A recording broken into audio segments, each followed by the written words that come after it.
नमस्कार दोस्तों, news mania के यूट्यूब चैनल पर आप सभी का स्वागत है। मैं आपका दोस्त लोकेंद्र शर्मा। दरअसल इन दिनों फिर विश्वास और अंधविश्वास में जंग छिड़ गई। अंधविश्वास और विश्वास के बारे में सबका अपना अलग मत है, सबकी अपनी अलग परिभाषा है। अगर मेरी माने तो मेरे अनुसार अंधविश्वास विश्वास की चोटी में गुथे हुए वो नकली बाल हैं जिसे सावधानी पूर्वक पृथक करने की आवश्यकता है। यदि आप नकली बाल छाटने के नाम पर चोटी को काटने की बात करेंगे तो इससे कुरूपता छाएगी, क्योंकि चोटी मानवीय सुंदरता का एक अभिन्न अंग है। उसी तरह विश्वास भी धर्म, आस्था, अध्यात्म का एक खूबसूरत अंग है जिसे काटा नहीं जा सकता। मगर ये गतिविधियां जो इन दिनों चल रही है वो ये सुंदर चोटी को काटने की चल रही है। दरअसल इन दिनों अंधविश्वास की परिभाषा ही बदल दी गई है। किसी का अटूट विश्वास किसी का अंधविश्वास हो जाता है। मसलन अगर कोई मुस्लिम 5 वक्त की नमाज पढ़ता है तो वो किसी अन्य धर्म के अनुयायियों के लिए अंधविश्वास है। उसी तरह अगर कोई हिंदू मूर्ति पूजा करता है, हवन करता है, मंत्र उच्चारण करता है तो वो अन्य धर्म के अनुयायियों के लिए अंधविश्वास बन जाता है। जी हाँ, मैं बात कर रहा हूँ हालिया मुद्दे की, जिसने पूरे देश में एक नए बवाल को जन्म दे दिया है। दरअसल नागपुर में बागेश्वर धाम के पुजारी धीरेन्द्र शास्त्री को दी गई चुनौती और उस परिणाम के बारे में आप सब जानते ही हैं। मुझे फिर से वो सब दोहराने की आवश्यकता नहीं। और कहते हैं जो हृदय को आघात पहुंचाए उसे लबों से बार बार दोहराना भी नहीं चाहिए।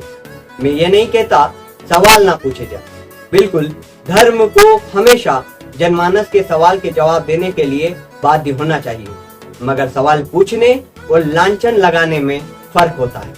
वसीम बरेलवी साहब का एक शेर है, कौन सी बात कहाँ कही जाती है, यह सलीका हो तो हर बात सुनी जाती है। मेरा अंधविश्वास निर्मूलन समिति के श्याम मानव जी से भी यही अनुरोध है कि उन्हें अगर कोई शक है, कोई शंका है तो आमुख व्यक्ति से सीधे जाकर निदान करें और फिर निष्कर्ष को दुनिया के सामने रखे। मगर बिना निष्कर्ष इस तरह लांछन लगाना किसी भी सूरत में स्वीकार्य नहीं हो सकता। और रही बात पेशी की, भूत पिशाच बाधा मिटाने की, तो ये कोई धीरेन्द्र कृष्ण द्वारा इजाद की गई समस्या नहीं है। ये सदियों से दुनिया में है। मुझे नहीं पता एलिट क्लास को ये बात पता है या नहीं, मगर मैं गांव से ताल्लुक रखता हूँ और वहां मैं बचपन से इस तरह की समस्या, इस तरह का निदान देख रहा हूँ। और न सिर्फ सनातन परंपरा में बल्कि अन्य धर्म में भी झाड़ फूक होती ही है। आपने उस हेलेलुया पर तो कोई आपत्ति नहीं जताई, आपने उस मिशनरी से कभी प्रमाण नहीं मांगा, जिन मिशनरी का तो आधा फंडिंग विदेशों से आती है। या फिर जाकिर नाइक जैसे धर्म गुरुओं को कोई चुनौती क्यों नहीं दी गई? सिर्फ सनातन धर्म और उनके साधु संतों को ही प्रमाण देने की आवश्यकता क्यों है? क्यों सनातन से ही बार बार प्रमाण मांगे जाते हैं? कभी अपने पूर्वजों के होने का प्रमाण दे, जबकि ये पूरी भूमि सदियों से उनके होने की गवाह रही है।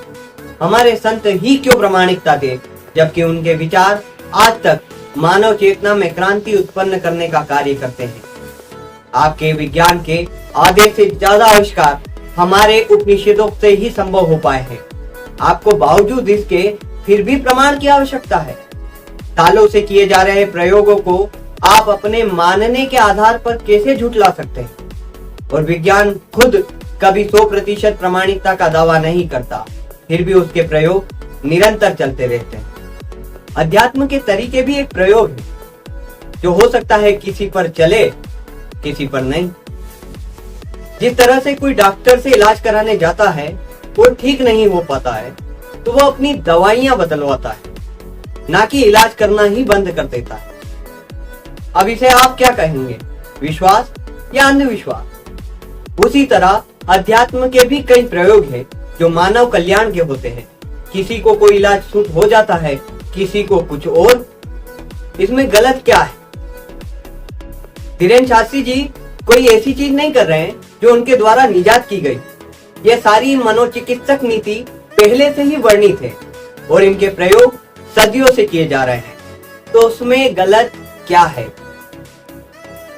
डॉक्टरों की बात से याद आया, मेरे गांव की एक नानी थी जिन्हें सांस की परेशानी थी, जिस वजह से उनके फेफड़े जवाब दे चुके थे। बड़े डॉक्टरों ने भी कह दिया था कि यह बस कुछ दिनों की मेहमान है, मगर उनका विश्वास हमारे गांव के झोला छाप डॉक्टर पर गहरा था। उनकी तबीयत जब भी बिगड़ती वो डॉक्टर साहब को बुलावा भेज देती। डॉक्टर साहब आते, एक इंजेक्शन लगाते, नानी को राहत मिल जाती। ऐसा 2 सालों तक चला। एक दिन ऐसे ही नानी की तबीयत खराब हुई। नानी ने बुलावा भेजा, मगर डॉक्टर साहब किसी वजह से बाहर गए हुए थे, लिहाजा उनका अटेंडर उनका झोला लेकर आया और वही इंजेक्शन जो डॉक्टर साहब अनुमन नानी को लगाते थे, वही इंजेक्शन उसने भी लगा दिया। मगर नानी इस बार बच नहीं, उनकी सांसों की डोरी थम गई।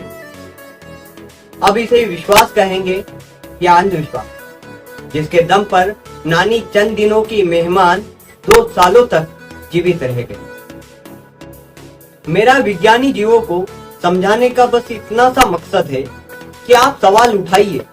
मेरा धर्म, मेरी किताबें आपको जवाब देने के लिए तैयार है, मगर आप लांछन मत लगाइए, खास तौर पर तब जब आपको उसके बारे में पूर्ण जानकारी ना हो। आपको कोई बात स्वीकार हो सकती है या नहीं हो सकती है, ये आपका व्यक्तिगत मानना है, मगर आप सामाजिक मंचों से करोड़ों लोगों की आस्था को कटघरे में खड़ा करें, यह हमें स्वीकार नहीं है। मैं उस तरह के मॉडर्न नहीं होना चाहता कि अपने पिता से ही प्रमाण मांगूं कि मैं उनकी संतान हूं या नहीं। धन्यवाद। जय सनातन।